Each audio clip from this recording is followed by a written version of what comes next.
देशात शेतीसाठी खतांचा वापर गेल्या मागील 40 वर्षात 5 पट वाढल्याची आकडेवारी समोर आली आहे। यामुळे रासायनिक खतांवर पिकवलेल्या धान्याचे लोकांच्या आरोग्यावर आता विपरीत परिणाम होऊ लागलेत। दुसरीकडे खतांच्या बेसुमार वापरानं जमिनीचा पोत सुद्धा बिघडलाय। पाहूयात या संदर्भातला हा सविस्तर रिपोर्ट। रासायनिक खतांच्या वापरानं शेती नासली।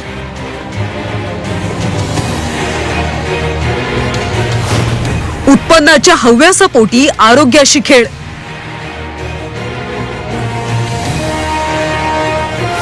खतांचा भडीमार, कॅन्सरला निमंत्रण। शेती आणि रासायनिक खत हे जणू समीकरणच झालंय।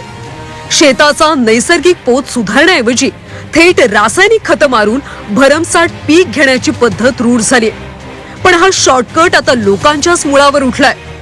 रासायनिक खतांवर पिकवलेल्या धान्याचे लोकांच्या आरोग्यावर विपरीत परिणाम होऊ लागले। दुसरीकडे खतांच्या बेसुमार वापरानं जमिनीचा पोत बिघडलाय। भारतात गेल्या 40 वर्षात खतांचा वापर 5 पटीने वाढलाय। 1981-82 मध्ये भारतात 60.64 लाख टन रासायनिक खत वापरले जात होतं। 2020-21 मध्ये खतांचा वापर 325.36 लाख टनांवर गेला। 2022-23 मध्ये हाच वापर 306.42 लाख टन एवढा झाला। सुरुवातीच्या काळात खतांच्या वापरानं शेतमाल उत्पन्नात वाढ झाली, पण नंतरच्या काळात शेतीचं उत्पन्नही वाढणं कमी झालंय। दुसरीकडे जमिनीची प्रचंड हानी झाल्याचं तज्ञ सांगतायत। नत्रयुक्त खताचा जर वापर केला, मात्र त्या ठिकाणी मात्र जमिनीचं पोत एवढं कमी झालं की जे कंट्रोल पेक्षा सुद्धा त्या प्लॉटमध्ये आम्हाला कमी उत्पादन मिळालं। म्हणून आमचं शेतकऱ्यांना एकच सांगणं आहे की रासायनिक खताचा माती परीक्षणाप्रमाणे जो काही रिझल्ट येईल त्याप्रमाणे रासायनिक खताचा संतुलित वापर करावा। कीटकनाशक आणि खतांमुळे माणसाच्या आरोग्यावरही विपरीत परिणाम होत असल्याचं अभ्यासातून समोर आलंय। खतांमध्ये असलेल्या सल्फरमुळे अनेक आजारांना सामोरं जावं लागतंय, तर कीटकनाशकांच्या अतिवापरामुळे कॅन्सर, वंध्यत्वासारखे आजार जडत असल्याचं सांगितलं जात आहे।